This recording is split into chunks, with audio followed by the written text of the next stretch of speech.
जब हम ये जान चुके हैं कि मंगल हो या चांद, जीवन के लिए धरती से बेहतर कोई दूसरा प्लैनेट नहीं है, तो फिर क्यों धरती बचाओ की दिशा में हमारे प्रयास नाकाफी हैं? इसी सवाल का जवाब तलाशेंगे आज खबरों की एबीसी में। मैं हूं आपके साथ गीतांजलि राघव और आज बात वन में जीवन की।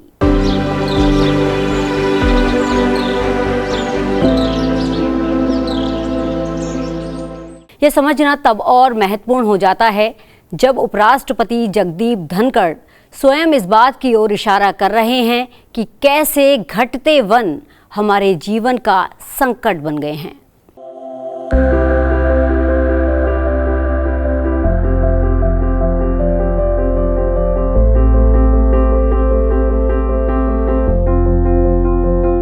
College of forestry, Sirsi, Karnataka. विषय था राष्ट्र निर्माण में वानिकी की भूमिका, यानी role of forestry in national building. और मुख्य अतिथि थे उपराष्ट्रपति जगदीप धनखड़।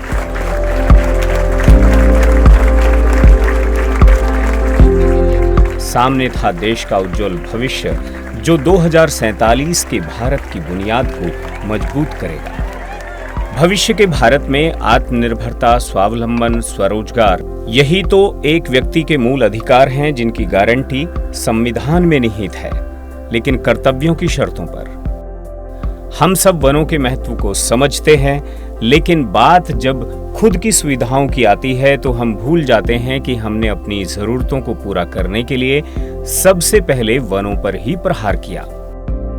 खाना पकाने से लेकर घर बनाने के लिए जंगलों को साफ किया, नदियों के रास्तों को रोका, हमने मिट्टी से नाता छोड़ा, कंक्रीट के जंगल बसाए, विकास की आड़ में पुश्तैनी रास्तों से मुंह मोड़ा, जानवरों का खौफ दिखाकर नई पीढ़ियों को जंगलों से, खेतों से दूर किया। और हम भूल गए कि यह वन हमारी जीवन रेखा थे और यही थे धरती के फेफड़े। Sustainability is vital for economy, but also vital for healthy life. Sustainability has been preached in our Vedic culture for thousands of years. आज के दिन सस्टेनेबल डेवलपमेंट के अलावा कोई दूसरा विकल्प नहीं है। We must have self realization कि जो धरती माँ है, जिसको माँ कहते हैं, जो एनवायरमेंट है, फॉरेस्ट है, इकोसिस्टम है, फ्लोरा है, फौना है, हम इसके ट्रस्टीज हैं, हम इसके कंज्यूमर्स नहीं हैं। We have to pass on this to our future generations. Forest बहुत महत्वपूर्ण। Forest are our lungs. किसी भी देश में फॉरेस्ट ठीक रहेगा, the people will enjoy good health because forest are lungs. पर फॉरेस्ट की आवश्यकता क्यों है? They regulate climate, they buffet disasters. Forest support livelihoods, especially for the poor and marginalised. We must pledge to protect forests and we must contribute in every manner we can, because climate change is a global challenge, is a global menace. Situation is alarmingly cliffhanging और धरती माँ के अलावा हमारे पास रहने की और कोई व्यवस्था नहीं है। निसंदेह जीवन की इस धड़कन के आधार हैं हमारे पेड़ पौधे, हमारी वनस्पतियां। ये पेड़ पौधे हमें हरा चारा, ईंधन, इमारती लकड़ी, औषधियां, रेशे, फल और फूल ही नहीं, जिंदा रहने के लिए सांस भी देते हैं और असंख्य जीवों के लिए आश्रय भी। वन में जीवन निहित है। ये हमारी ग्रीन कैपिटल हैं, ये हमारी सोशल और स्पिरिचुअल कैपिटल हैं। ये गारंटी देते हैं फूड सिक्योरिटी से लेकर लाइफ सिक्योरिटी की। जिन लोगों को ये बात समझ आ रही है वो बैक टू बेसिक के साथ सतत विकास की वकालत कर जंगलों की सैर पर निकल पड़े हैं। और जिन लोगों को जंगलों से डर लगता है वो विकास के नारे के साथ कंक्रीट के जंगल बसा रहे हैं। इसी बीच दुनिया भर की सरकारें क्लाइमेट चेंज, कार्बन एमिशन जैसे मुद्दों पर वनों के महत्व को समझाने के लिहाज से तमाम तरह की अलहदा नीतियां और योजनाएं बना रही हैं। वहीं भारत पर्यावरण संरक्षण की दिशा में नेतृत्व करने के लिहाज से चैंपियंस ऑफ अर्थ की परिभाषा गढ़ रहा है। वसुधैव कुटुंबकम की अवधारणा और सर्वजन हिताय सर्वजन सुखाय के संकल्प और प्रकृति में परमात्मा देखने के भारत की परंपरा पर चलते हुए प्रधानमंत्री नरेंद्र मोदी ने दुनिया को प्रकृति से प्रेम की नई दिशा दिखाई। उन्होंने क्लाइमेट चेंज के साथ क्लाइमेट जस्टिस की बात पर भी जोर दिया है। मौजूदा सरकार के काम और उसकी योजनाओं का अगर बारीकी से अध्ययन किया जाए तो इसमें पर्यावरण संरक्षण जुड़ा हुआ है। स्वच्छता योजना, नीम कोटेड यूरिया का इस्तेमाल, उज्ज्वला योजना, पेट्रोलियम में एथेनॉल का प्रयोग, सिंगल यूज प्लास्टिक पर बैन, ऑर्गेनिक फार्मिंग को बढ़ावा देना, एलईडी बल्ब के प्रयोग को बढ़ावा देने की योजना, वेस्ट टू वेल्थ योजना, नमामि गंगे, मिट्टी संरक्षण, सॉयल हेल्थ कार्ड, नदियों के संरक्षण की योजना, गोवर्धन योजना, तमाम योजनाओं में पर्यावरण संरक्षण शामिल है। इन्हीं नीतियों के क्रियान्वयन का असर है कि पिछले एक दशक में भारत में वनों का विस्तार बढ़ा है। भारत में प्रति व्यक्ति कार्बन का उत्सर्जन दुनिया भर में प्रति व्यक्ति कार्बन पदचिह्न प्रति वर्ष 4 टन से काफी कम है और ये 0.5 टन है। भारत का लक्ष्य आने वाले दिनों में कार्बन फुटप्रिंट को 0 पर लाना है। इसके साथ ही भारत का 2030 तक 500 गीगावाट रिन्यूएबल एनर्जी का उत्पादन करने का लक्ष्य है। इसी के साथ पीएम नरेंद्र मोदी के नेतृत्व में मार्च 2022 में देश की 13 बड़ी नदियों के संरक्षण का काम शुरू हुआ। नदियों के किनारे पेड़ लगाने का काम शुरू हुआ। इससे 7400 वर्ग किलोमीटर वन क्षेत्र में बढ़ोतरी होगी और यह भी पर्यावरण संरक्षण को लेकर क्रांतिकारी कदम है। इसके साथ ही देश में एलईडी बल्ब के इस्तेमाल से प्रतिवर्ष 40 मिलियन टन कार्बन का उत्सर्जन कम हो रहा है। इन सब प्रयासों के बीच भारत ने साल 2070 तक नेट जीरो एमिशन को प्राप्त करने की दिशा में काम करने का संकल्प लिया है।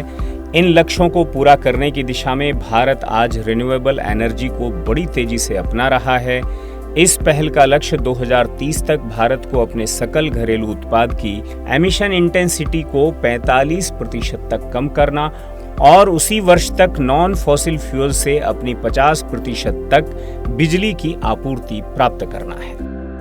पर्यावरण संरक्षण की समझ और प्रयासों को लेकर साल 2018 में प्रधानमंत्री नरेंद्र मोदी को संयुक्त राष्ट्र के महासचिव एंटोनियो गुटेरस ने संयुक्त राष्ट्र का सर्वोच्च पर्यावरण संबंधी पुरस्कार UNEP champions of the earth से सम्मानित किया। जहां सदियों से हमें प्रकृति के साथ सहजीवन के संस्कार मिले हैं और मुझे खुशी है कि आज मानव जात प्रकृति के महत्व को स्वीकारने लगी है। प्रकृति के साथ संघर्ष ने मानव जात का भी विनाश किया है, प्रकृति का भी विनाश किया है। इस बदलते हुए माहौल में अब हम सब प्रकृति की रक्षा की ओर बल दे रहे हैं और उसमें चाहे ग्लोबल वार्मिंग जैसे शब्द हो, चाहे एनवायरनमेंट जैसे शब्द हो, चाहे कार्बन एमिशन जैसे शब्द हो, चाहे डेवलप कंट्री या डेवलपिंग कंट्री की परिभाषाएं हो, भाषाएं कुछ भी हो, परिभाषाएं कुछ भी हो, लेकिन अल्टीमेटली हम सब ने क्लाइमेट जस्टिस की ओर ध्यान देना होगा। जो आखिरी छोर का व्यक्ति है, जो वंचित है, जो गरीब है, वो इन सारी परिस्थितियों का शिकार होता है। अगर हम कल्याण के लिए सोचते हैं, हम समाज जीवन के आखिरी छोर पर बैठे हुए इंसान के लिए सोचते हैं, तो जैसे और चीजों पर बल देने की आवश्यकता है, उतनी ही प्रकृति की रक्षा पर भी बल देने की बहुत आवश्यकता है। और उस काम में भारत पूरी तरह आपके साथ है। निसंदेह आज भारत के घरों से लेकर गलियों तक, दफ्तरों से लेकर सड़कों तक, पोर्ट से लेकर एयरपोर्ट्स तक वाटर और एनर्जी कन्वर्जन की मुहिम चल रही है। इन सारे प्रयासों के बीच अगर सबसे बड़ी सफलता है तो वो है लोगों के बिहेवियर, लोगों के थॉट प्रोसेस में बदलाव। पर्यावरण के प्रति लगाव हमारी आस्था के साथ साथ अब आचरण में भी और मजबूत हो रहा है। होप फ्यूचर है, फ्यूचर होप नहीं है।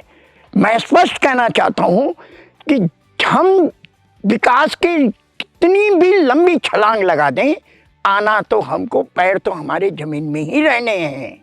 हम कितनी चंद्रमा, मंगल और दूसरे ग्रहों की बात कर रहे हैं, रहना तो हमको पृथ्वी ग्रह। अगर हम पृथ्वी ग्रह को ठीक नहीं कर पाए तो हम क्या ठीक कर पाए?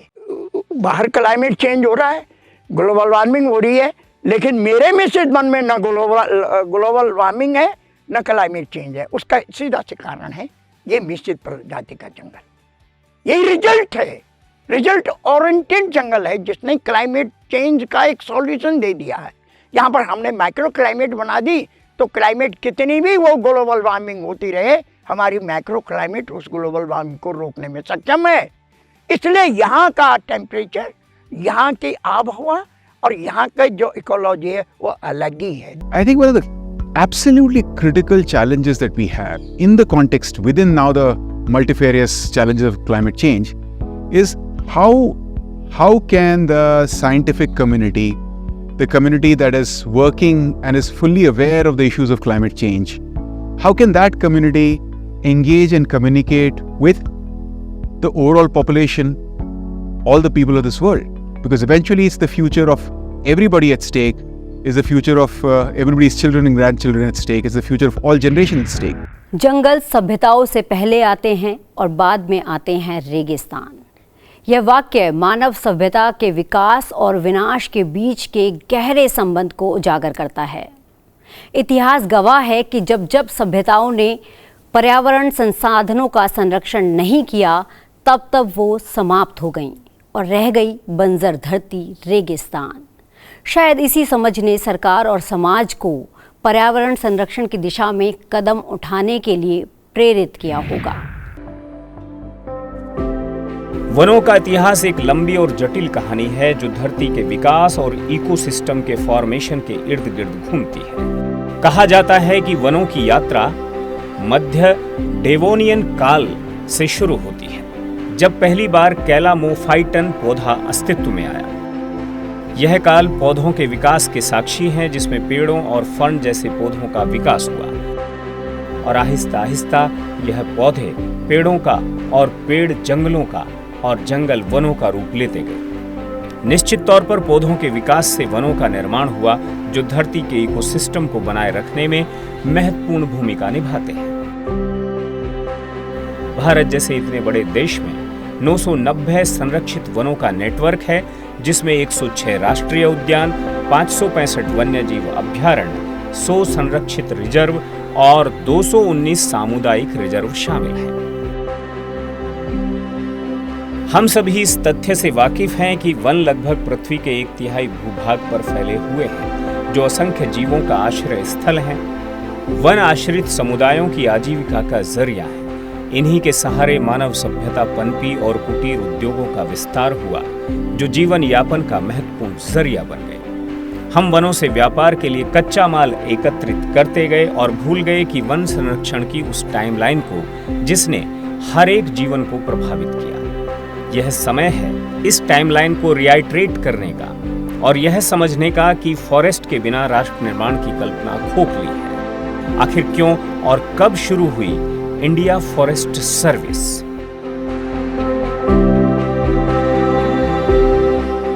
इसी को लेकर शुरू हुई थी इंडिया फॉरेस्ट सर्विस। वनों का प्रबंधन और वर्गीकरण दोनों के लिए ही साइंटिफिक मैनेजमेंट की कला जरूरी है।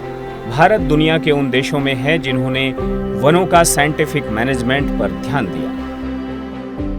साल 1864 में या ये कहें कि ब्रिटिश काल में पहली मर्तबा इंपीरियल वन विभाग की शुरुआत हुई, जिसके तहत आरक्षित और संरक्षित वनों की सुरक्षा संबंधी प्रावधान किए गए। इसी के साथ 1859 में भारत का पहला रिजर्व्ड फॉरेस्ट बोरी रेंज अस्तित्व में आया और ठीक 102 साल बाद आज़ाद भारत में साल 1966 को ऑल इंडिया फॉरेस्ट सर्विस की शुरुआत हुई। समय दर समय वन संरक्षण से जुड़े कानूनों पर गौर व सुधार किया गया, जिसकी टाइमलाइन 1865 से शुरू होकर साल 2023 के बीच लिए गए फैसलों के पीछे की मंशा को दर्शाती है। 1878 के वन अधिनियम के तहत वनों को आरक्षित, संरक्षित और ग्राम वनों में वर्गीकृत किया गया। आरक्षित वन सरकार के नियंत्रण में थे, जबकि संरक्षित और ग्राम वन ग्रामीण आबादी के उपयोग के लिए उपलब्ध थे। 1927 का भारतीय वन अधिनियम, इस अधिनियम ने 1878 के अधिनियम को निरस्त कर दिया और वन उपज के पारगमन और वन उत्पादों पर शुल्क से संबंधित कानूनों को समेकित किया। इस अधिनियम में आरक्षित वनों की परिभाषा को भी शामिल किया गया। 1980 का वन संरक्षण अधिनियम, इस अधिनियम ने वनों के संरक्षण पर जोर दिया और गैर वन उद्देश्यों के लिए वन भूमि के उपयोग को नियंत्रित किया। 1988 की राष्ट्रीय वन नीति, इस नीति ने वनों के संरक्षण के साथ साथ वनों के उपयोग के लिए एक संतुलित दृष्टिकोण अपनाया। 2023 का वन संरक्षण संशोधन अधिनियम 2023 वन उत्पादकता बढ़ाने, वन क्षेत्र से बाहर पौधारोपण बढ़ाने, स्थानीय समुदायों की आजीविका से जुड़ी आकांक्षाओं को व्यवस्थित करने के उद्देश्य से वन संरक्षण संशोधन विधेयक 2023 अधिनियम बनाया गया। निश्चित तौर पर इन अधिनियमों के बाद वन संरक्षण संबंधी नीतियां मजबूत हुई हैं, लेकिन वन संपदा को सहेजने की हमारी नीयत में खासा परिवर्तन नहीं नजर आया है। यदा कदा अंतर्राष्ट्रीय वानिकी दिवस जैसे अवसरों पर हम खुद को गार्जियन ऑफ फॉरेस्ट के तौर पर सोशल मीडिया के टॉप ट्रेंड्स में देखते हैं। पर्यावरण दिवस पर पेड़ बचाओ जीवन बचाओ जैसे स्लोगन सोशल मीडिया के बाजार में तैरते नजर आते हैं, लेकिन एक सवाल जो हमें खुद से एकांत में पूछना चाहिए वो ये कि हमने कितने पेड़ लगाए और कितने बचाए। खबरों की एबीसी में आज बस इतना ही। आपको छोड़े जाते हैं पर्यावरण संरक्षण संबंधी कुछ महत्वपूर्ण जानकारियों के साथ।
संसद टीवी के और भी प्रोग्राम्स देखने के लिए सब्सक्राइब करें हमारा YouTube चैनल और हाँ, इन्हें लाइक और शेयर करना ना भूलें।